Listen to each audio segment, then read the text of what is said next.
नमस्कार दोस्तों। आज हम सुनेंगे गबन का 10वां भाग। कहानी को आगे बढ़ाने से पहले अभी तक हमने जाना कि रमानाथ दफ्तर के रुपए गबन करके अपमान और पुलिस के डर से कलकत्ता भागकर चला जाता है और वहां देवी दीन नाम के बूढ़े व्यक्ति के घर में रहने लगता है। रमानाथ की पत्नी जालपा हालांकि दफ्तर के रुपए गहने बेचकर चुका देती है, पर रमानाथ इससे अनजान रहता है और कलकत्ते में भी पुलिस के डर से डरा और सहमा रहता है। यहाँ रतन रामलाल के जाने के बाद जालपा का और अधिक ध्यान रखने लगती है, लेकिन रतन के पति की तबीयत ज़्यादा खराब हो जाने पर इलाज के लिए पति को कलकत्ता लेकर चली जाती है, लेकिन वह उन्हें बचा नहीं पाती। रतन के पति की मृत्यु के बाद उनका भतीजा मणिभूषण उनकी संपत्ति हड़पने के इरादे से रतन को विश्वास में लेकर बहाने से संपत्ति को बेचकर रुपए अपने नाम करवाने लगता है और खर्च करने लगता है। अब आगे षोडशी के बाद जालपा ने रतन के घर आना जाना कम कर दिया था। केवल एक बार घंटे 2 घंटे के लिए चली जाया करती थी। इधर कई दिनों से मुंशी दयानाथ को ज्वर आने लगा था। उन्हें ज्वर में छोड़कर कैसे जाती। मुंशी जी को जरा भी ज्वर आता वह बकझक करने लगते थे। कभी गाते, कभी रोते, कभी यमदूतों को अपने सामने नाचते देखते। उनका जी चाहता कि सारा घर मेरे पास बैठा रहे, संबंधियों को भी बुला लिया जाए जिसमें वह सबसे अंतिम भेंट कर लें, क्योंकि इस बीमारी से बचने की उन्हें आशा न थी। यमराज स्वयं उनके सामने विमान लिए खड़े थे। जोगेश्वरी और सब कुछ कर सकती थी, उनकी बकझक न सुन सकती थी। ज्यों ही वह रोने लगते वह कमरे से निकल जाती। उसे भूत बाधा का भ्रम होता था। मुंशी जी के कमरे में कई समाचार पत्रों के गायल थे। यही उन्हें एक व्यसन था। जालपा का जी वहां बैठे बैठे घबराने लगता तो इन गायलों को उलट पलट कर देखने लगती। एक दिन उसने एक पुराने पत्र में शतरंज का एक नक्शा देखा, जिसे हल करने के लिए किसी सज्जन ने पुरस्कार भी रखा था। उसे ख्याल आया कि जिस ताक पर रमानाथ की बिसात और मुहरे रखे हुए हैं, उस पर एक किताब में कई नक्शे भी दिए हुए हैं। वह तुरंत दौड़ी हुई ऊपर गई और वह कापी उठा लाई। ये नक्शा उस कापी में मौजूद था और नक्शा ही न था, उसका हल भी दिया हुआ था। जालपा के मन में सहसा ये विचार चमक पड़ा, इस नक्शे को किसी पत्र में छपा दूं तो कैसा हो, शायद उनकी निगाह पड़ जाए। ये नक्शा इतना सरल तो नहीं है कि आसानी से हल हो जाए। इस नगर में जब कोई उनका सानी नहीं है तो ऐसे लोगों की संख्या बहुत नहीं हो सकती जो ये नक्शा हल कर सकें। कुछ भी हो, जब उन्होंने ये नक्शा हल किया है तो इसे देखते ही फिर हल कर लेंगे। जो लोग पहली बार देखेंगे उन्हें 2-1 दिन सोचने में लग जाएंगे। मैं लिख दूंगी कि जो सबसे पहले हल कर ले उसको पुरस्कार दिया जाए। जुआ तो है ही, उन्हें रुपए ना भी मिले तो भी इतना तो संभव है ही कि हल करने वालों में उनका नाम भी हो। कुछ पता लग जाएगा। कुछ भी ना हो तो रुपए ही तो जाएंगे। 10 रुपए का पुरस्कार रख दूं। पुरस्कार कम होगा तो कोई बड़ा खिलाड़ी इधर ध्यान न देगा। ये बात भी रमा के हित की ही होगी। इसी उधेड़-बुन में वह आज रतन से न मिल सकी। रतन दिन भर तो उसकी राह देखती रही। जब वह शाम को भी न गई तो उससे न रहा गया। आज वह पति शोक के बाद पहली बार घर से निकली। कहीं रौनक न थी, कहीं जीवन न था, मानो सारा नगर शोक मना रहा है। उसे तेज मोटर चलाने की धुन थी, पर आज वह तांगे से भी कम जा रही थी। एक वृद्धा को सड़क के किनारे बैठे देखकर उसने मोटर रोक दिया और उसे 4 आने दे दिए। कुछ आगे बढ़ी तो 2 कांस्टेबल एक कैदी को लिए जा रहे थे। उसने मोटर रोककर एक कांस्टेबल को बुलाया और उसे 1 रुपया देकर कहा, इस कैदी को मिठाई खिला देना। कांस्टेबल ने सलाम करके रुपया ले लिया। दिल में खुश हुआ, आज किसी भाग्यवान का मुंह देखकर उठा था। जालपा ने उसे देखते ही कहा, क्षमा करना बहन, आज मैं आ ना सकी। दादाजी को कई दिन से ज्वर आ रहा है। रतन ने तुरंत मुंशी जी के कमरे की ओर कदम बढ़ाया और पूछा, यही है ना? तुमने मुझसे ना कहा? मुंशी जी का ज्वर इस समय कुछ उतरा हुआ था। रतन को देखते ही बोले, बड़ा दुख हुआ देवी जी, मगर ये तो संसार है। आज एक की बारी है, कल दूसरे की बारी है। यही चल चलाओ लगा हुआ है। अब मैं भी चला, नहीं बच सकता। बड़ी प्यास है, जैसे छाती में कोई भट्टी जल रही हो, फूका जाता हूँ। कोई अपना नहीं होता बाई जी, संसार के नाते सब स्वार्थ के नाते हैं। आदमी अकेला हाथ पसारे एक दिन चला जाता है। हाय हाय, लड़का था, वह भी हाथ से निकल गया। न जाने कहाँ गया। आज होता तो एक पानी देने वाला तो होता। ये 2 लौंडे हैं, इन्हें कोई फ़िक्र ही नहीं। मैं मर जाऊँ या जी जाऊँ, इन्हें 3 वक़्त खाने को चाहिए, 3 दट पानी पीने को, बस और किसी काम के नहीं हैं। यहाँ बैठते दोनों का दम घुटता है। क्या करूँ? अब की न बचूँगा। रतन ने तस्कीन दी। ये मलेरिया है, 2-4 दिन में आप अच्छे हो जाएंगे, घबराने की कोई बात नहीं।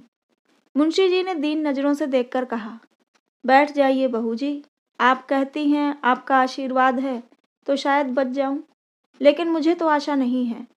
मैं भी ताल ठोके यमराज से लड़ने को तैयार बैठा हूँ। अब उनके घर मेहमानी खाऊंगा। अब कहाँ जाते हैं बचकर बच्चा, ऐसा ऐसा रगेदूं कि वह भी याद करें। लोग कहते हैं वहाँ भी आत्माएं इसी तरह रहती हैं, इसी तरह वहाँ भी कचहरियाँ हैं, हाकिम हैं, राजा हैं, रंक है, व्याख्यान होते हैं, समाचार पत्र छपते हैं। फिर क्या चिंता है, वहाँ भी अहलमद हो जाऊंगा, मज़े से अखबार पढ़ा करूंगा। रतन को ऐसी हंसी छूटी कि वहाँ खड़ी न रह सकी। मुंशी जी विनोद के भाव से वे बातें नहीं कह रहे थे। उनके चेहरे पर गंभीर विचार की रेखा थी।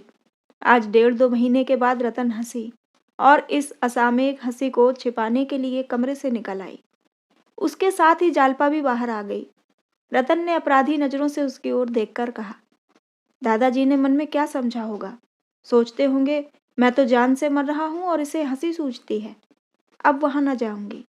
नहीं, ऐसी ही कोई बात फिर कहेंगे तो मैं बिना हंसे न रह सकूंगी। देखो तो आज कितनी बेमौका हंसी आई है। वह अपने मन को इस उच्छृंखलता के लिए धिक्कारने लगी। जालपा ने उसके मन का भाव ताड़कर कहा, मुझे भी अक्सर इनकी बातों में हंसी आ जाती है बहन। इस वक्त तो इनका ज्वर कुछ हल्का है। जब जोर का ज्वर होता है तब तो ये और भी उलझलूल बकने लगते हैं। उस वक्त हंसी रोकनी मुश्किल हो जाती है। आज सवेरे कहने लगे, मेरा पेट भक हो गया, मेरा पेट भक हो गया। इसकी रट लगा ली। इसका आशय क्या था न मैं समझ सकी न अम्मा समझ सकी, पर वह बराबर यही रटे जाते थे। पेट भक हो गया, पेट भक हो गया। आओ कमरे में चले। रतन, मेरे साथ न चलोगी? जालपा, आज तो न चल सकूंगी बहन। कल आओगी? कह नहीं सकती। दादा का जी कुछ हल्का रहा तो आऊंगी।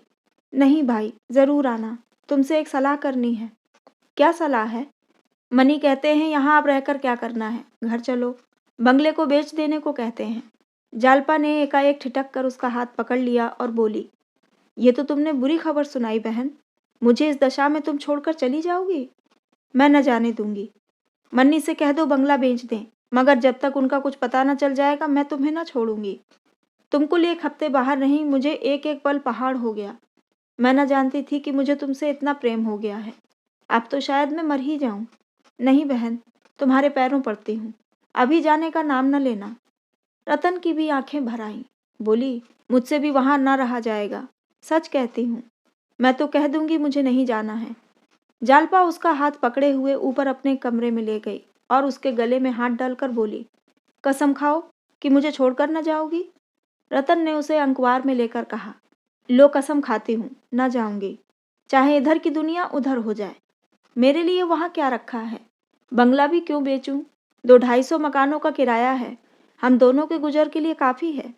मैं आज ही मनी से कह दूंगी मैं न जाऊंगी। सहसा फर्श पर शतरंज के मुहरे और नक्शे देखकर उसने पूछा, ये शतरंज किसके साथ खेल रही थी? जालपा ने शतरंज के नक्शे पर अपने भाग्य का पासा फेंकने की जो बात सोची थी वह सब उससे कह सुनाई।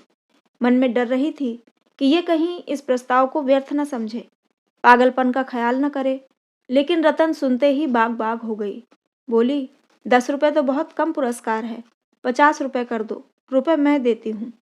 जालपा ने शंका की, लेकिन इतने पुरस्कार के लोभ से कहीं अच्छे शतरंजबाजों ने मैदान में कदम रखा तो? रतन ने दृढ़ता से कहा, कोई हरज नहीं, बाबूजी की निगाह पड़ गई तो वह इसे जरूर हल कर लेंगे और मुझे आशा है कि सबसे पहले उन्हीं का नाम आएगा। कुछ ना होगा तो पता तो लग ही जाएगा, अखबार के दफ्तर में उनका पता तो आ ही जाएगा। तुमने बहुत अच्छा उपाय सोच निकाला है। मेरा मन कहता है इसका अच्छा फल होगा। मैं अब मन की प्रेरणा की कायल हो गई हूँ। जब मैं इन्हें लेकर कलकत्ता चली थी उस वक्त मेरा मन कह रहा था यहाँ जाना अच्छा ना होगा। जालपा, तो तुम्हें आशा है? पूरी। मैं कल सवेरे रुपए लेकर आऊंगी। तो मैं आज खत लिख रखूंगी। किसके पास भेजूं? वहाँ का कोई प्रसिद्ध पत्र होना चाहिए। वहाँ तो प्रजामित्र की बड़ी चर्चा थी। पुस्तकालयों में अक्सर लोग उसी को पढ़ते नजर आते थे। तो प्रजामित्र ही को लिखूंगी। लेकिन रुपए हड़प कर जाए और नक्शा ना छापे तो क्या होगा क्या? 50 रुपए ही तो ले जाएगा। दमड़ी की हंडिया खोकर कुत्तों की जात तो पहचान ली जाएगी। लेकिन ऐसा हो ही नहीं सकता। जो लोग देश हित के लिए जेल जाते हैं, तरह तरह की धौंस सहते हैं, वे इतने नीच नहीं हो सकते। मेरे साथ आधा घंटे के लिए चलो तो तुम्हें इसी वक्त रुपए दे दूं। जालपा ने नीम राजी होकर कहा। इस वक्त कहाँ चलूं? कल ही आऊंगी। उसी वक्त मुंशी जी पुकार उठे। बहू, बहू। जालपा तो लपकी हुई उनके कमरे की ओर चली। रतन बाहर जा रही थी कि जागेश्वरी पंखा लिए अपने को झलती हुई दिखाई पड़ गई। रतन ने पूछा, तुम्हें गर्मी लग रही है अम्मा जी? मैं तो ठंड के मारे कांप रही हूँ। अरे, तुम्हारे पाँवों में क्या उजला उजला लगा हुआ है? क्या आटा पीस रही थी? जागेश्वरी ने लज्जित होकर कहा। हाँ, वैद्य जी ने इन्हें हाथ के आटे की रोटी खाने को कहा है। बाजार में हाथ का आटा कहाँ मयस्सर। मोहल्ले में कोई पिसनहारी नहीं मिलती। मजूरने तक चक्की से आटा पिसवा लेती हैं। मैं तो एक आना शेर देने को राजी हूँ, पर कोई मिलती ही नहीं। रतन ने अचंभे से कहा, तुमसे चक्की चल जाती है? जागेश्वरी ने झेंप से मुस्कुराकर कहा, कौन बहुत था। पाव भर तो 2 दिन के लिए हो जाता है। खाते नहीं एक कौर भी। बहू पीसने जा रही थी, लेकिन फिर मुझे उनके पास बैठना पड़ता। मुझे रात भर चक्की पीसना मंजूर है, उनके पास घड़ी भर बैठना नहीं। रतन जाकर जात के पास 1 मिनट खड़ी रही, फिर मुस्कुराकर माची पर बैठ गई और बोली, तुमसे तो अब जांतना चलता होगा माँ जी। लाओ थोड़ा सा गेहूं मुझे दो, देखूं तो। जागेश्वरी ने कानों पर हाथ रखकर कहा, अरे नहीं बहू, तुम क्या पीसोगी? चलो यहाँ से।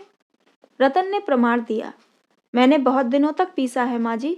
जब मैं अपने घर थी तो रोज पीसती थी। मेरी अम्मा, लाओ थोड़ा सा गेहूं, हाथ दुखने लगेगा, छाले पड़ जाएंगे। कुछ नहीं होगा माँ जी, आप गेहूं तो लाइए।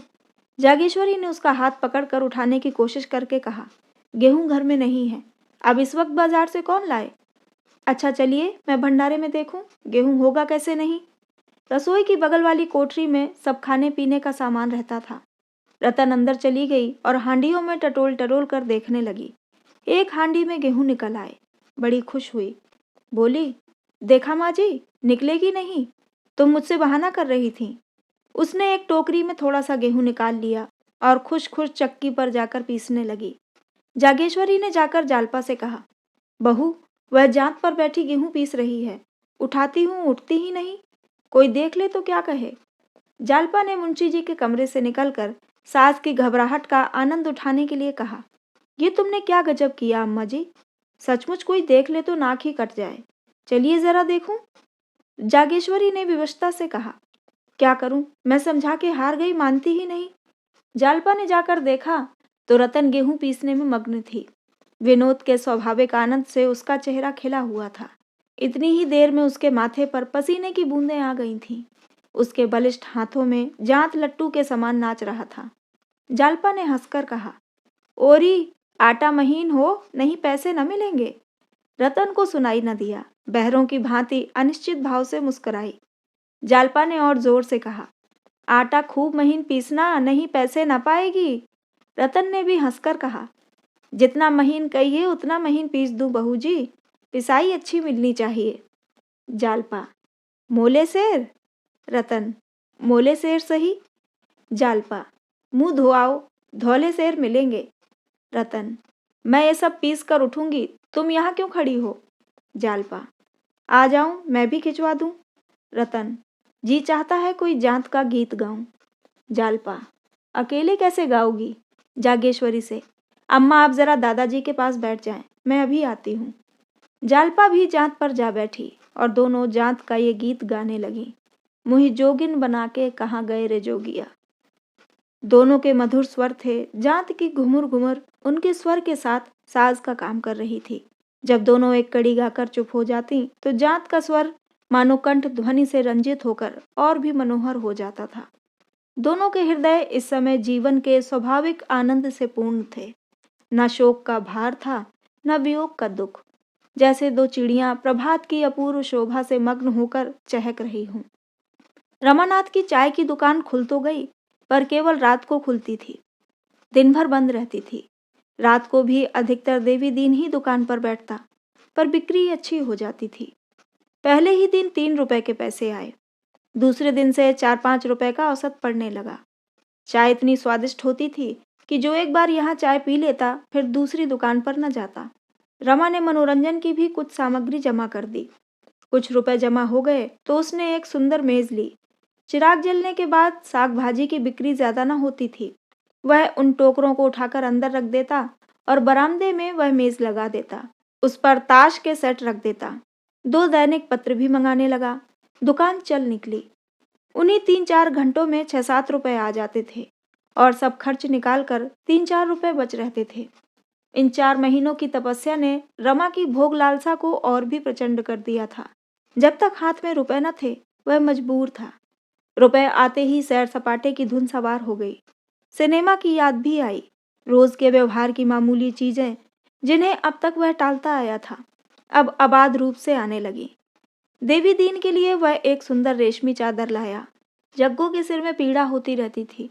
एक दिन सुगंधित तेल की शीशियां लाकर उसे दे दी। दोनों निहाल हो गए। अब बुढ़िया कभी अपने सिर पर बोझ लाती तो डांटता, काकी अब तो मैं भी 4 पैसे कमाने लगा हूँ, अब तू क्यों जान देती है? अगर फिर कभी तेरे सिर पर टोकरी देखी तो कहे देता हूँ, दुकान उठाकर फेंक दूंगा, फिर मुझे जो सजा चाहे दे देना। बुढ़िया बेटे की डांट सुनकर गदगद हो जाती। मंडी से बोझ लाती तो पहले चुपके से देखती, रमा दुकान पर तो नहीं है। अगर वह बैठा होता तो किसी कुली को 1-2 पैसा देकर उसके सिर पर रख देती। वह ना होता तो लपकी हुई आती और जल्दी से बोझ उतार कर शांत बैठ जाती, जिससे रमा भाप न सके। एक दिन मनोरमा थिएटर में राधे श्याम का कोई नया ड्रामा होने वाला था। इस ड्रामे की बड़ी धूम थी। एक दिन पहले से ही लोग अपने लिए जगहें रक्षित करा रहे थे। रमा को भी अपनी जगह रक्षित करा लेने की धुन सवार हुई। सोचा कहीं रात को टिकट न मिला तो टापते रह जाएंगे। तमाशे की बड़ी तारीफ है। उस वक्त 1 के 2 देने पर भी जगह न मिलेगी। इसी उत्सुकता ने पुलिस के भय को भी पीछे डाल दिया। ऐसी आफत नहीं आई है कि घर से निकलते ही पुलिस पकड़ लेगी। दिन को न सही रात को तो निकलता ही हूँ। पुलिस चाहती तो क्या रात को न पकड़ लेती? फिर मेरा वह हुलिया भी नहीं रहा। पगड़ी चेहरा बदल लेने के लिए काफी है। यूं मन को समझाकर वह 10 बजे घर से निकला। देवी दीन कहीं गया हुआ था। बुढ़िया ने पूछा, कहाँ जाते हो बेटा? रमा ने कहा, कहीं नहीं काकी, अभी आता हूँ। रमा सड़क पर आया तो उसका साहस हिम की भांति पिघलने लगा। उसे पग पग पर शंका होती थी कि कोई कांस्टेबल ना आ रहा हो। उसे विश्वास था कि पुलिस का एक एक चौकीदार भी उसका हुलिया पहचानता है और उसके चेहरे पर निगाह पड़ते ही पहचान लेगा। इसलिए वह नीचे सिर झुकाए चल रहा था। सहसा उसे ख्याल आया, गुप्त पुलिस वाले सादे कपड़े पहने इधर उधर घूमा करते हैं। कौन जाने जो आदमी मेरे बगल में आ रहा है कोई जासूस ही हो, मेरी ओर ध्यान से देख रहा है। यूं सिर झुकाकर चलने से ही तो कहीं उसे संदेह नहीं हो रहा है। यहाँ और सभी सामने ताक रहे हैं, कोई यूं सिर झुकाकर नहीं चल रहा। मोटरों की इस रेल पेल में सिर झुकाकर चलना मौत को न्योता देना है। पार्क में कोई इस तरह चहलकदमी करे तो कर सकता है, यहाँ तो सामने देखना चाहिए। लेकिन बगल वाला आदमी अभी तक मेरी ही तरफ ताक रहा है। शायद कोई खुफिया ही है। उसका साथ छोड़ने के लिए वह एक तंबोली की दुकान पर पान खाने लगा। वह आदमी आगे निकल गया। रमा ने आराम की लंबी सांस ली।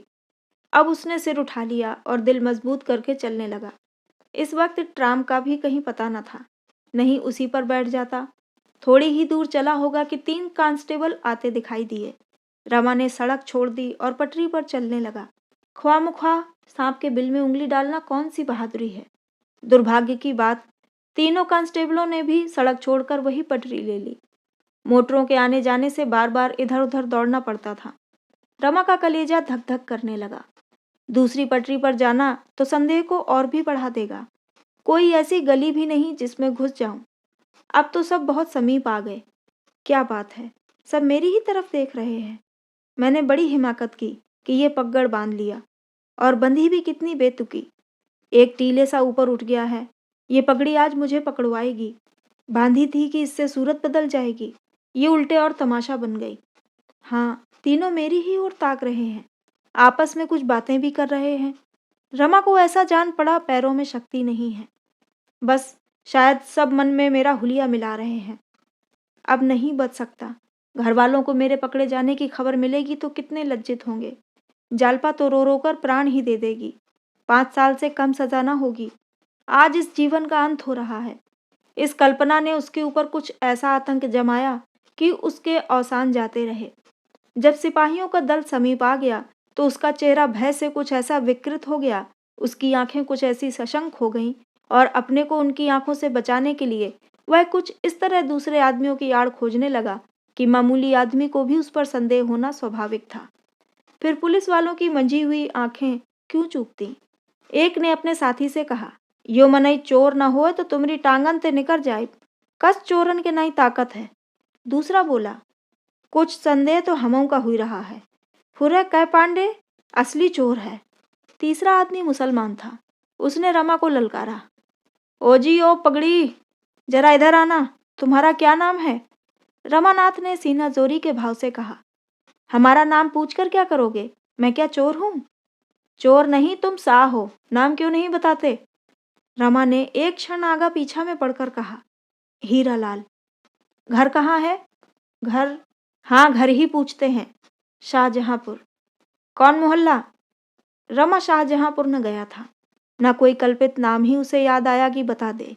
दुस्साहस के साथ बोला, तुम तो मेरा हुलिया लिख रहे हो। कांस्टेबल ने भपकी दी, तुम्हारा हुलिया पहले से ही लिखा हुआ है। नाम झूठ बताया, सनत झूठ बताई, मोहल्ला पूछा तो बगले झांकने लगे। महीनों से तुम्हारी तलाश हो रही है, आज जाकर मिले हो। चलो थाने पर। ये कहकर उसने रमानाथ का हाथ पकड़ लिया। रमा ने हाथ छुड़ाने की चेष्टा करके कहा, वारंट लाओ तब हम चलेंगे। क्या मुझे कोई देहाती समझ लिया है। कांस्टेबल ने एक सिपाही से कहा, पकड़ लो जी इनका हाथ, वहीं थाने पर वारंट दिखाया जाएगा। शहरों में ऐसी घटनाएं मदारियों के तमाशों से भी ज्यादा मनोरंजक होती हैं। सैकड़ों आदमी जमा हो गए। देवी दीन इसी समय अफीम लेकर लौटा आ रहा था। ये जमाव देखकर वह भी आ गया। देखा कि 3 कांस्टेबल रमानाथ को घसीटे लिए जा रहे हैं। आगे बढ़कर बोला, हैं जमादार, ये क्या करते हो। ये पंडित जी तो हमारे मेहमान हैं, कहाँ पकड़े लिए जाते हो। तीनों कांस्टेबल देवी दीन से परिचित थे, रुक गए। एक ने कहा, तुम्हारे मेहमान हैं ये, कब से। देवी दीन ने मन में हिसाब लगाकर कहा, 4 महीने से कुछ बेसी हुए होंगे। मुझे प्रयाग में मिल गए थे, रहने वाले भी वहीं के हैं, मेरे साथ ही तो आए थे। मुसलमान सिपाही ने मन में प्रसन्न होकर कहा, इनका नाम क्या है। देवी दीन ने सिर पिटाकर कहा, नाम इन्होंने बताया ना होगा। सिपाहियों का संदेह दृढ़ हो गया। पांडे ने आंखें निकालकर कहा, जान परत है तुम्हू मिले हो, नाव काहे नहीं बतावत हो इनका। देवी दीन ने आधारहीन साहस के भाव से कहा, मुझसे रोब न जमाना पांडे, समझे, यहाँ धमकियों में नहीं आने के। मुसलमान सिपाही ने मानो मध्यस्थ बनकर कहा, बूढ़े बाबा तुम तो ख्वामोख्वाह बिगड़ रहे हो, इनका नाम क्यों नहीं बतला देते। देवी दीन ने कातर नजरों से रमा की ओर देखकर कहा, हम लोग तो रमानाथ कहते हैं, असली नाम यही है या कुछ और हम नहीं जानते। पांडे ने आंखें निकालकर हथेली को सामने करके कहा, बोलो पंडित जी, क्या नाम है तुम्हारा, रमानाथ या हीरालाल, या दोनों, एक घर का एक ससुराल का। तीसरे सिपाही ने दर्शकों को संबोधित करके कहा, नाम है रमानाथ, बतावत है हीरालाल, सबूत हुई गवाह। दर्शकों में कानाफूसी होने लगी। शुभे की बात तो है, साफ है नाम और पता दोनों गलत बता दिया। एक मारवाड़ी सज्जन बोले, उचक्को सो है। एक मौलवी साहब ने कहा, कोई इश्तिहारी मुलजिम है। जनता को अपने साथ देखकर सिपाहियों को और भी जोर हो गया। रमा को भी अब उनके साथ चुपचाप चले जाने ही में अपनी कुशल दिखाई दी। इस तरह सिर झुका लिया मानो उसे इसकी बिल्कुल परवाह नहीं है कि उस पर लाठी पड़ती है या तलवार। इतना अपमानित वह कभी न हुआ था। जेल की कठोरतम यातना भी इतनी ग्लानि न उत्पन्न करती। थोड़ी देर में पुलिस स्टेशन दिखाई दिया। दर्शकों की भीड़ बहुत कम हो गई थी। रमा ने एक बार उनकी ओर लज्जित आशा के भाव से ताका। देवी दीन का पता न था। रमा के मुंह से एक लंबी सांस निकल गई। इस विपत्ति में क्या ये सहारा भी हाथ से निकल गया। पुलिस स्टेशन के दफ्तर में इस समय बड़ी मेज के सामने 4 आदमी बैठे हुए थे। एक दरोगा थे, गोरे से शौकीन, जिनकी बड़ी बड़ी आंखों में कोमलता की झलक थी। उनकी बगल में नायब दरोगा थे। ये सिख थे, बहुत हंसमुख, सजीवता के पुतले, गेहुआ रंग, सुडौल, सुगठित शरीर, सिर पर केश था, हाथों में कड़े, पर सिगार से परहेज न करते थे। मेज की दूसरी तरफ इंस्पेक्टर और डिप्टी सुपरिटेंडेंट बैठे हुए थे। इंस्पेक्टर अधेड़, सांवला, लंबा आदमी था, कौड़ी की सी आंखें, फूले हुए गाल और ठिगना कद। डिप्टी सुपरिटेंडेंट लंबा छरहरा जवान था, बहुत ही विचारशील और अल्पभाषी। इसकी लंबी नाक और ऊंचा मस्तक उसकी कुलीनता के साक्षी थे। डिप्टी ने सिगार का एक कश लेकर कहा, बाहरी गवाहों से काम नहीं चल सकेगा। इनमें से किसी को अप्रूवर बनना होगा और कोई अल्टरनेटिव नहीं है। इंस्पेक्टर ने दरोगा की ओर देखकर कहा, हम लोगों ने कोई बात उठा तो नहीं रखी, हलफ से कहता हूँ। सभी तरह के लालच देकर हार गए। सबों ने ऐसी गुट कर रखी है कि कोई टूटता ही नहीं। हमने बाहर के गवाहों को भी आजमाया, पर सब कानों पर हाथ रखते हैं। डिप्टी, उस मारवाड़ी को फिर आजमाना होगा। उसके बाप को बुलाकर खूब धमकाइए, शायद इसका कुछ दबाव पड़े। इंस्पेक्टर, हलफ से कहता हूँ, आज सुबह से हम लोग यही कर रहे हैं। बेचारा बाप लड़के के पैरों पर गिरा, पर लड़का किसी तरह राजी नहीं होता। कुछ देर तक चारों आदमी विचारों में मग्न बैठे रहे। अंत में डिप्टी ने निराशा के भाव से कहा, मुकदमा नहीं चल सकता, मुफ्त का बदनामी हुआ। इंस्पेक्टर, 1 हफ्ते की मोहलत और लीजिए, शायद कोई टूट जाए। ये निश्चय करके दोनों आदमी वहां से रवाना हुए। छोटे दरोगा भी उसके साथ ही चले गए। दरोगा जी ने हुक्का मंगवाया कि सहसा एक मुसलमान सिपाही ने आकर कहा, दरोगा जी, लाइए कुछ इनाम दिलवाइए। एक मुलजिम को शुबहे पर गिरफ्तार किया है। इलाहाबाद का रहने वाला है, नाम है रमानाथ। पहले नाम और सैनत दोनों गलत बतलाई थी। देवी दीन खटिक जो नुक्कड़ पर रहता है, उसी के घर ठहरा हुआ है। जरा डांट बताइएगा तो सब कुछ उगल देगा। दरोगा, वही है ना जिसके दोनों लड़के? सिपाही, जी हाँ वही है। इतने में रमानाथ भी दरोगा के सामने हाजिर किया गया। दरोगा ने उसे सिर से पांव तक देखा, मानो मन में उसका हुलिया मिला रहे हो। तब कठोर दृष्टि से देखकर बोले, अच्छा, ये इलाहाबाद का रमानाथ है। खूब मिले भाई, 6 महीने से परेशान कर रहे हो। कैसा साफ हुलिया है कि अंधा भी पहचान ले। यहाँ कब से आए हो? कांस्टेबल ने रमा को परामर्श दिया, सब हाल सच सच कह दो तो तुम्हारे साथ कोई सख्ती न की जाएगी। रमा ने प्रसन्न चित्त बनने की चेष्टा करके कहा, अब तो आपके हाथ में हूँ, रियायत कीजिए या सख्ती कीजिए। इलाहाबाद की म्यूनिसिपैलिटी में नौकर था। हिमाकत कहिए या बदनसीबी, चुंगी के 400 रुपये मुझसे खर्च हो गए। मैं वक्त पर रुपए जमा न कर सका, शर्म के मारे घर के आदमियों से कुछ न कहा, नहीं तो इतने रुपए इंतजाम हो जाना कोई मुश्किल न था। जब कुछ बस न चला तो वहां से भागकर यहाँ चला आया। इसमें एक हर्फ भी गलत नहीं है। दरोगा ने गंभीर भाव से कहा, मामला कुछ संगीन है। क्या कुछ शराब का चस्का पड़ गया था? मुझसे कसम ले लीजिए जो कभी शराब मुंह से लगाई हो। कांस्टेबल ने विनोद करके कहा, मोहब्बत के बाजार में लुट गए होंगे हुजूर। रमा ने मुस्कुराकर कहा, मुझसे फाके मस्तों का वहां कहाँ गुजर। दारोगा, तो क्या जुआ खेल डाला या बीवी के लिए जेवर बनवा डाले? रमा झेप कर रह गया। अपराधी मुस्कुराहट उसके मुख पर रो पड़ी। दारोगा, अच्छी बात है, तुम्हें भी यहाँ खासे मोटे जेवर मिल जाएंगे। एकाएक बूढ़ा देवी दीन आकर खड़ा हो गया। दारोगा ने कठोर स्वर में कहा, क्या काम है यहाँ? देवी दीन, हुजूर को सलाम करने चला आया। इन बेचारों पर दया की नजर रहे हुजूर, बेचारे बड़े सीधे आदमी हैं। दारोगा, बच्चा, सरकारी मुलजिम को घर में छिपाते हो, उस पर सिफारिश करने आए हो? देवी दीन, मैं क्या सिफारिश करूंगा हुजूर, 2 कौड़ी का आदमी। दारोगा, जानता है इन पर वारंट है, सरकारी रुपए गबन कर गए हैं। देवी दीन, हुजूर भूल चूक आदमी से ही तो होती है, जवानी की उम्र है ही, खर्च हो गए होंगे। ये कहते हुए देवी दीन ने 5 गिन्नियां कमर से निकालकर मेज पर रख दी। दरोगा ने तड़प कर कहा, ये क्या है? देवी दीन, कुछ नहीं है हुजूर को पान खाने को। दरोगा, रिश्वत देना चाहता है? क्यों? कहो तो बच्चा इसी इल्जाम में भेज दूं। देवी दीन, भेज दीजिए सरकार, घरवाली लकड़ी कफन की फिक्र से छूट जाएगी, वहीं बैठा आपको दुआ दूंगा। दरोगा, अब इन्हें छुड़ाना है तो 50 गिन्नियां लाकर सामने रखो, जानते हो इनकी गिरफ्तारी पर 500 रुपए का इनाम है। देवी दीन, आप लोगों के लिए इतना इनाम हुजूर क्या है, ये गरीब परदेसी आदमी है, जब तक जिएंगे आपको याद करेंगे। दरोगा, बकबक मत कर, यहाँ धर्म कमाने नहीं आया हूँ। देवी दीन, बहुत तंग हूँ हुजूर, दुकानदारी तो नाम की है। कांस्टेबल, बुढ़िया से मांग जाके। देवी दीन, कमाने वाला तो मैं ही हूँ हुजूर। लड़कों का हाल जानते ही हो, तन पेट काट कर कुछ रुपए जमा कर रखे थे, सो अभी सातों धाम किए चला आता हूँ। बहुत तंग हो गया हूँ। दरोगा, तो अपनी गिन्नियाँ उठा ले, इसे बाहर निकाल दो जी। देवी दीन, आपका हुक्म है तो लीजिए, जाता हूँ, धक्का क्यों दिलवाइएगा। दरोगा, कांस्टेबल सिद्धू, इन्हें हिरासत में रखो, मुंशी से कहो इनका बयान लिख लें। देवी दीन के होंठ आवेश से कांप रहे थे। उसके चेहरे पर इतनी व्यग्रता रमा ने कभी न देखी, जैसे कोई चिड़िया अपने घोंसले में कौवे को घुसते देखकर विह्वल हो गई हो। वह 1 मिनट तक थाने के द्वार पर खड़ा रहा, फिर पीछे फिरा और एक सिपाही ने कुछ कहा, तब लपका हुआ सड़क पर चला गया, मगर एक ही पल में फिर लौटा और दरोगा से बोला, हुजूर 2 घंटे की मोहलत न दीजिएगा। रमा अभी वहीं खड़ा था। उसकी ये ममता देखकर रो पड़ा। बोला, दादा, अब तुम हैरान न हो, मेरे भाग्य में जो लिखा है वह होने दो। मेरे भी यहाँ होते तो इससे ज्यादा और क्या करते। मैं मरते दम तक तुम्हारा उपकार। देवी दीन ने आंखें पोंछते हुए कहा, कैसी बातें कर रहे हो भैया। जब रुपए पर आई तो देवी दीन पीछे हटने वाला आदमी नहीं है।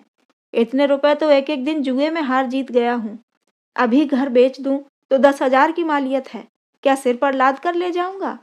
दरोगा जी, अभी भैया को हिरासत में न भेजो, मैं रुपए की फिक्र करके थोड़ी देर में आता हूँ। देवी दीन चला गया तो दरोगा जी ने सहृदयता से भरे हुए स्वर में कहा, है तो खुर्राट मगर बड़ा नेक, तुमने इसे कौन सी बूटी सुंघा दी। रमा ने कहा, गरीबों पर सभी को रहम आता है। दरोगा ने मुस्कुराकर कहा, पुलिस को छोड़कर इतना और कहिए, मुझे तो यकीन नहीं कि 50 गिन्नियां लावे। रमानाथ, अगर लाए भी तो उससे इतना बड़ा तावान नहीं दिलाना चाहता। आप मुझे शौक से हिरासत में ले लें। दरोगा, मुझे 500 के बदले 600 मिल रहे हैं, क्यों छोड़ूं। तुम्हारी गिरफ्तारी का इनाम मेरे किसी दूसरे भाई को मिल जाए तो क्या बुराई है। रमानाथ, जब मुझे चक्की पीसनी है तो जितनी जल्दी पीस लूं उतना ही अच्छा। मैं समझा था मैं पुलिस की नज़रों से बचकर रह सकता हूँ, अब मालूम हुआ कि ये बेकली और आठों पहर पकड़ लिए जाने का खौफ जेल से कम जानलेवा नहीं। दरोगा जी को एकाएक जैसे कोई भूली हुई बात याद आ गई। मेज के दराज से एक मिसल निकाली, उसके पन्ने इधर उधर उल्टे, तब नम्रता से बोले, अगर मैं कोई ऐसी तरकीब बतलाऊं कि देवी दीन के रुपए भी बच जाएं और तुम्हारे ऊपर भी आंच न आए तो कैसा। रमा ने अविश्वास के भाव से कहा, ऐसी तरकीब कोई है, मुझे तो आशा नहीं। दरोगा, भाई साईं के 100 खेल हैं, इसका इंतजाम मैं कर सकता हूँ। आपको महज एक मुकदमे की शहादत देनी पड़ेगी। रमानाथ, झूठी शहादत होगी। दरोगा, नहीं, बिल्कुल सच्ची। बस समझ लो कि आदमी बन जाओगे, म्यूनिसिपैलिटी के पंजे से तो छूट जाओगे, शायद सरकार परवरिश भी करे। यूं अगर चालान हो गया तो 5 साल से कम की सजा ना होगी। मान लो इस वक्त देवी तुम्हें बचा भी ले तो बकरे की माँ कब तक खैर मनाएगी। जिंदगी खराब हो जाएगी। तुम अपना नफा नुकसान खुद समझ लो, मैं जबरदस्ती नहीं करता। दरोगा जी ने डकैती का वृत्तांत कह सुनाया। रमा ऐसे कई मुकदमे समाचार पत्रों में पढ़ चुका था। संशय के भाव से बोला, तो मुझे मुखबिर बनना पड़ेगा और ये कहना पड़ेगा कि मैं भी इन डकैतियों में शरीक था। ये तो झूठी शहादत हुई। दरोगा, मामला बिल्कुल सच्चा है, आप बेगुनाहों को न फंसाएंगे। वही लोग जेल जाएंगे जिन्हें जाना चाहिए, फिर झूठ कहाँ रहा। डाकुओं के डर से यहाँ के लोग शहादत देने पर राजी नहीं होते, बस और कोई बात नहीं। ये मैं मानता हूँ कि आपको कुछ झूठ बोलना पड़ेगा, लेकिन आपकी जिंदगी बनी जा रही है, इसके लिहाज से तो इतना झूठ कोई चीज नहीं। खूब सोच लीजिए, शाम तक जवाब दीजिएगा। रमा के मन में बात बैठ गई। अगर एक बार झूठ बोलकर वह अपने पिछले कर्मों का प्रायश्चित कर सके और भविष्य भी सुधार ले तो पूछना ही क्या, जेल से तो बच जाएगा। इसमें बहुत आगा पीछा की जरूरत ही न थी। हाँ, इसका निश्चय हो जाना चाहिए कि उस पर फिर म्यूनिसिपैलिटी अभियोग न चलाएगी और उसे कोई जगह अच्छी मिल जाएगी। वह जानता था पुलिस की गरज है और वह मेरी कोई वाजिब शर्त अस्वीकार न करेगी। इस तरह बोला मानो उसकी आत्मा धर्म और अधर्म के संकट में पड़ी हुई है। मुझे यही डर है कि कहीं मेरी गवाही से बेगुनाह लोग न फंस जाएं। दरोगा, इसका मैं आपको इत्मीनान दिलाता हूँ। रमानाथ, लेकिन कल को म्यूनिसिपैलिटी मेरी गर्दन नापे तो मैं किसे पुकारूंगा। दरोगा, मजाल है म्यूनिसिपैलिटी चूं कर सके, गौजदारी के मुकदमे में मुद्दई तो सरकार ही होगी। जब सरकार आपको मुआफ कर देगी तो मुकदमा कैसे चलाएगी? आपको तहरीरी मुआफीनामा दे दिया जाएगा साहब। रमानाथ, और नौकरी? दरोगा, वह सरकार आप इंतजाम करेगी। ऐसे आदमियों को सरकार खुद अपना दोस्त बनाए रखना चाहती है। अगर आपकी शहादत बढ़िया हुई और उस फ्री की जिरहों के जाल से आप निकल गए तो फिर आप पारस हो जाएंगे। दरोगा ने उसी वक्त मोटर मंगवाई और रमा को साथ लेकर डिप्टी साहब से मिलने चल दिए। इतनी बड़ी कारगुजारी दिखाने में विलंब क्यों करते? डिप्टी से एकांत में खूब जीत उड़ाई। इस आदमी का यूं पता लगाया, इसकी सूरत देखते ही भांप गया कि मगरूर है। बस गिरफ्तार ही तो कर लिया। बात 16 आने सच निकली। निगाह कहीं चूक सकती है हुजूर। मुलजिम की आंखें पहचानता हूँ। इलाहाबाद की म्यूनिसिपैलिटी के रुपए गबन करके भागा है। इस मामले में शहादत देने को तैयार है। आदमी पढ़ा लिखा, सूरत का शरीफ और ज़हीन है। डिप्टी ने संदिग्ध भाव से कहा, हाँ, आदमी तो होशियार मालूम होता है, मगर मुआफीनामा लिए बगैर इसे हमारा एतबार न होगा। कहीं इसे ये शुबा हुआ कि हम लोग इसके साथ कोई चाल चल रहे हैं तो सांप निकल जाएगा। डिप्टी, ये तो होगा ही। गवर्नमेंट से इसके बारे में बातचीत करना होगा। आप टेलीफोन मिलाकर इलाहाबाद पुलिस से पूछिए कि इस आदमी पर कैसा मुकदमा है। ये सब तो गवर्नमेंट को बताना होगा। दरोगा जी ने टेलीफोन डायरेक्टरी देखी, नंबर मिलाया और बातचीत शुरू हुई। डिप्टी, क्या बोला? दरोगा, कहता है यहाँ इस नाम के किसी आदमी पर मुकदमा नहीं। डिप्टी, ये कैसा है भाई? कुछ समझ में नहीं आता। इसने नाम तो नहीं बदल लिया? दरोगा, कहता है म्यूनिसिपैलिटी में किसी ने रुपए गबन नहीं किए, कोई मामला नहीं है। डिप्टी, ये तो बड़ा ताज्जुब का बात है। आदमी बोलता है हम रुपया लेकर भागा, म्यूनिसिपैलिटी बोलता है कोई रुपया गबन नहीं किया। ये आदमी पागल तो नहीं है? दरोगा, मेरी समझ में कोई बात नहीं आती। अगर कह दें कि तुम्हारे ऊपर कोई इल्ज़ाम नहीं है तो फिर उसकी गर्द भी ना मिलेगी। अच्छा, म्यूनिसिपैलिटी के दफ्तर से पूछिए। दरोगा ने फिर नंबर मिलाया। सवाल जवाब होने लगा। दरोगा, आपके यहाँ रमानाथ कोई क्लर्क था? जवाब, जी हाँ, था। दरोगा, वह कुछ रुपए गबन करके भागा है? जवाब, नहीं, वह घर से भागा है पर गबन नहीं किया। क्या वह आपके यहाँ है? दरोगा, जी हाँ, हमने उसे गिरफ्तार किया है। वह खुद कहता है कि मैंने रुपए गबन किए। बात क्या है? जवाब, पुलिस तो लाल बुझक्कड़ है, जरा दिमाग लगाइए। दरोगा, यहाँ तो अक्ल काम नहीं करती। जवाब, यहीं क्या, कहीं भी काम नहीं करती। सुनिए, रमानाथ ने मीज़ान लगाने में गलती की, डर कर भागा। बात को मालूम हुआ कि तहवील में कोई कमी न थी। आई समझ में बात? डिप्टी, अब क्या करना होगा खां साहब? चिड़िया हाथ से निकल गया। दरोगा, निकल कैसे जाएगी हुजूर? रमानाथ से ये बात कही ही क्यों जाए? बस उसे किसी ऐसे आदमी से मिलने न दिया जाए जो बाहर की खबरें पहुंचा सके। घर वालों को उसका पता अब लग जावेगा ही। कोई न कोई ज़रूर उसकी तलाश में आएगा। किसी को ना आने दें। तहरीर में कोई बात न लाई जाए। ज़बानी इत्मीनान दिला दिया जाए। कह दिया जाए कमिश्नर साहब को मुआफीनामा के लिए रिपोर्ट की गई है।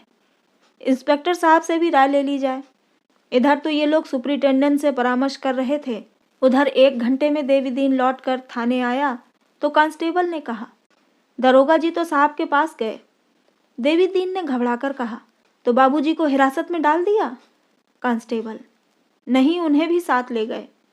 देवीदीन ने सिर पीट कर कहा, पुलिस वालों की बात का कोई भरोसा नहीं। कह गया कि 1 घंटे में रुपए लेकर आता हूँ, मगर इतना भी सब्र न हुआ। सरकार से 500 ही तो मिलेंगे, मैं 600 देने को तैयार हूँ। हाँ, सरकार में कारगुजारी हो जाएगी और क्या, वहीं से उन्हें प्रयागराज भेज देंगे। मुझसे भेंट भी ना होगी। बुढ़िया रो रो कर मर जाएगी। ये कहता हुआ देवीदीन वहीं ज़मीन पर बैठ गया। कांस्टेबल ने पूछा, तो यहाँ कब तक बैठे रहोगे? देवीदीन ने मानो कोड़े की काट से आहत होकर कहा, अब तो दरोगा जी से 2-2 बातें करके ही जाऊंगा, चाहे जेहल ही जाना पड़े, पर फटकारूंगा ज़रूर, बुरी तरह फटकारूंगा। आखिर उनके भी तो बाल बच्चे होंगे। क्या भगवान से ज़रा भी नहीं डरते? तुमने बाबूजी को जातिवार देखा था? बहुत रंजीदा थे। कांस्टेबल, रंजीदा तो नहीं थे, खासी तरह हंस रहे थे। दोनों जने मोटर में बैठकर गए हैं। देवीदीन ने अविश्वास के भाव से कहा, हंस क्या रहे होंगे बेचारे, मुंह से चाहे हंस लें, दिल तो रोता ही होगा। देवीदीन को यहाँ बैठे 1 घंटा भी न हुआ था कि सहसा जग्गो आ खड़ी हुई। देवी दीन को द्वार पर बैठे देखकर बोली, तुम यहाँ क्या करने लगे? भैया कहाँ हैं? देवी दीन ने मर्माहत होकर कहा, भैया को ले गए सुपरिटेंडेंट के पास। न जाने भेंट होती है कि ऊपर ही ऊपर परागराज भेज दिए जाते हैं। जग्गो, दरोगा जी भी बड़े वो हैं, कहाँ तो कहा था कि इतना लेंगे, कहाँ लेकर चल दिए। देवी दीन, इसीलिए तो बैठा हूँ कि आवे तो दो दो बातें कर लूँ। जग्गो, हाँ फटकारना जरूर, जो अपनी बात का नहीं वह अपने बाप का क्या होगा? मैं तो खरी कहूँगी, मेरा क्या कर लेंगे? देवी दीन, दुकान पर कौन है? जग्गो, बंद कराई हूँ, अभी बेचारे ने कुछ खाया भी नहीं, सवेरे से वैसे ही हैं। चूल्हे में जाए वो तमाशा, उसी के टिकट लेने तो जाते थे, न घर से निकलते तो काहे को ये बला सिर पड़ती। देवी दीन, जो उधर से ही पराग भेज दिया तो? जग्गो, तो चिट्ठी तो आवेगी ही, चलकर वहीं देख आवेंगे। देवी दीन, आंखों में आंसू भरकर, सजा हो जाएगी। जग्गो, रुपए जमा करा देंगे तब काहे को होगी, सरकार अपने रुपए ही तो लेगी। देवी दीन, नहीं पगली, ऐसा नहीं होता, चोर माल लौटा दे तो वह छोड़ थोड़े ही दिया जाएगा। जग्गू ने परिस्थिति की कठोरता अनुभव करके कहा, दरोगा जी। वह अभी बात भी पूरी न करने पाई थी कि दरोगा जी की मोटर सामने आ पहुंची। इंस्पेक्टर साहब भी थे। रमा इन दोनों को देखते ही मोटर से उतर कर आया और प्रसन्न मुख से बोला, तुम यहाँ देर से बैठे हो क्या दादा? आओ कमरे में चलो। अम्मा, तुम कब आई? दरोगा जी ने विनोद करके कहा। कहो चौधरी, लाए रुपए? देवी दीन, जब कह गया कि मैं थोड़ी देर में आता हूँ तो आपको मेरी राह देख लेनी चाहिए थी। चलिए अपने रुपए लीजिए। दरोगा, खोद कर निकाले होंगे। देवी दीन, आपके अकबाल से 1500 अभी ऊपर ही निकल सकते हैं, जमीन खोदने की जरूरत नहीं पड़ी। चलो भैया, बुढ़िया कब से खड़ी है, मैं रुपए चुका कर आता हूँ। ये जो इंस्पेक्टर साहब थे ना, पहले इसी थाने में थे। दरोगा, तो भाई अपने रुपए ले जाकर उसी हांडी में रख दो। अफसरों की सलाह हुई कि इन्हें छोड़ना ना चाहिए, मेरे बस की बात नहीं है। इंस्पेक्टर साहब तो पहले ही दफ्तर में चले गए थे। ये तीनों आदमी बातें करते उसके बगल वाले कमरे में गए। देवी दीन ने दरोगा की बात सुनी तो भौहें तिरछी हो गई। बोला, दरोगा जी, मर्दों की एक बात होती है, मैं तो यही जानता हूँ। मैं रुपए आपके हुक्म से लाया हूँ, आपको अपना कॉल पूरा करना पड़ेगा। कह के मुकर जाना नीचों का काम है। इतने कठोर शब्द सुनकर दरोगा जी को भन्ना जाना चाहिए था, पर उन्होंने जरा भी बुरा न माना। हंसते हुए बोले, भाई अब चाहे नीच कहो चाहे दगाबाज कहो, पर हम इन्हें छोड़ नहीं सकते। ऐसे शिकार रोज नहीं मिलते। कॉल के पीछे अपनी तरक्की नहीं छोड़ सकता। दरोगा के हंसने पर देवी दीन और भी तेज हुआ। तो आपने कहा किस मुंह से था? दरोगा, कहा तो इसी मुंह से था, लेकिन मुंह हमेशा एक सा तो नहीं रहता। इसी मुंह से जिसे गाली देता हूँ उसकी इसी मुंह से तारीफ भी करता हूँ। देवी दीन तिनक कर, ये मूछें मुड़वा डालिए। दरोगा, मुझे बड़ी खुशी से मंजूर है। नियत तो मेरी पहले ही थी, पर शर्म के मारे न मुड़वाता था। अब तुमने दिल मजबूत कर दिया। देवी दीन, हंसिए मत दरोगा जी, आप हंसते हैं और मेरा खून जला जाता है। मुझे चाहे जेल ही क्यों ना हो जाए, लेकिन मैं कप्तान साहब से जरूर कह दूंगा। हूं तो टके का आदमी, पर आपके अकबाल से बड़े अफसरों तक पहुंच है। दरोगा, अरे यार, तो क्या सचमुच कप्तान साहब से मेरी शिकायत कर दोगे? देवी दीन ने समझा कि धमकी कारगर हुई। अकड़कर बोला, आप जब किसी की नहीं सुनते, बात कहकर मुकर जाते हैं, तो दूसरे भी अपने सी करेंगे ही। मेम साहब तो रोज ही दुकान पर आती हैं। दरोगा, कौन, देवी? अगर तुमने साहब या मेम साहब से मेरी कुछ शिकायत की तो कसम खाकर कहता हूँ कि घर खुदवाकर फेंक दूंगा। देवी दीन, जिस दिन मेरा घर खुदेगा उस दिन ये पगड़ी और चपरास भी न रहेगी हुजूर। दरोगा, अच्छा, तो मारो हाथ पर हाथ, हमारी तुम्हारी दो दो चोटें हो जाएं, यही सही। देवी दीन, पछताओगे सरकार, कहे देता हूँ पछताओगे। रमा अब जब्त न कर सका। अब तक वह देवी दीन के बिगड़ने का तमाशा देखने के लिए भीगी बिल्ली बना खड़ा था। कह कहा मारकर बोला, दादा, दरोगा जी तुम्हें चिढ़ा रहे हैं। हम लोगों में ऐसी सलाह हो गई है कि मैं बिना कुछ लिए दिए ही छूट जाऊंगा, ऊपर से नौकरी भी मिल जाएगी। साहब ने पक्का वादा किया है, मुझे अब यहीं रहना होगा। देवी दीन ने रास्ता भटके हुए आदमी की भांति कहा, कैसी बात है भैया, क्या कहते हो? क्या पुलिस वालों के चकमे में आ गए? इसमें कोई न कोई चाल जरूर छिपी होगी। रमा ने इत्मीनान के साथ कहा। और बात नहीं, एक मुकदमे में शहादत देनी पड़ेगी। देवी दीन ने संशय से सिर हिलाकर कहा। झूठा मुकदमा होगा? रमानाथ। नहीं दादा, बिल्कुल सच्चा मामला है, मैंने पहले ही पूछ लिया है। देवी दीन की शंका शांत न हुई। बोला, मैं इस बारे में और कुछ नहीं कह सकता भैया, जरा सोच समझ कर काम करना। अगर मेरे रुपयों को डरते हो तो यही समझ लो कि देवी दीन ने अगर रुपयों की परवाह की होती तो आज लखपति होता। इन्हीं हाथों से 100-100 रुपए रोज कमाए और सबके सब उड़ा दिए हैं। किस मुकदमे में शहादत देनी है, कुछ मालूम हुआ? दरोगा जी ने रमा को जवाब देने का अवसर न देकर कहा। वही डकैतियों वाला मामला है जिसमें कई गरीब आदमियों की जान गई थी। इन डाकुओं ने सूबे भर में हंगामा मचा रखा था। उनके डर के मारे कोई आदमी गवाही देने पर राजी नहीं होता। देवी दीन ने उपेक्षा के भाव से कहा। अच्छा, तो ये मुखबिर बन गए? ये बात है। इसमें तो जो पुलिस सिखाएगी वही तुम्हें कहना पड़ेगा भैया। मैं छोटी समझ का आदमी हूँ, इन बातों का मर्म क्या जानूं। पर मुझसे मुखबिर बनने को कहा जाता तो मैं ना बनता, चाहे कोई लाख रुपया देता। बाहर के आदमी को क्या मालूम कौन अपराधी है कौन बेकसूर है। 2-4 अपराधियों के साथ 2-4 बेकसूर भी जरूर ही होंगे। दरोगा। हरगिज नहीं, जितने आदमी पकड़े गए हैं सब पक्के डाकू हैं। देवी दीन। ये तो आप कहते हैं ना, हमें क्या मालूम। दरोगा। हम लोग बेगुनाहों को फंसाएंगे ही क्यों, ये तो सोचो। देवी दीन। ये सब भुगते बैठा हूँ दरोगा जी, इससे तो यही अच्छा है कि आप इनका चालान कर दें। 1-2 साल का जेल ही तो होगा। एक अधर्म के दंड से बचने के लिए बेगुनाहों का खून तो सिर पर न चढ़ेगा। रमा ने भीरुता से कहा।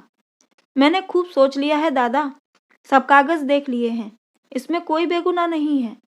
देवी दीन ने उदास होकर कहा। होगा भाई, जान भी तो प्यारी होती है। ये कहकर वह पीछे घूम पड़ा। अपने मनोभावों को इससे स्पष्ट रूप से वह प्रकट न कर सकता था। एकाएक उसे एक बात याद आ गई। मुड़कर बोला, तुम्हें कुछ रुपए देता जाऊं? रमा ने खिसियाकर कहा। क्या जरूरत है? दरोगा। आज से इन्हें यहीं रहना पड़ेगा। देवी दीन ने कर्कश स्वर में कहा। हाँ हुजूर, इतना जानता हूँ। इनकी दावत होगी, बंगला रहने को मिलेगा, नौकर मिलेंगे, मोटर मिलेगी, ये सब जानता हूँ। कोई बाहर का आदमी इनसे मिलने न पाएगा, ना ये अकेले आ जा सकेंगे, ये सब देख चुका हूँ।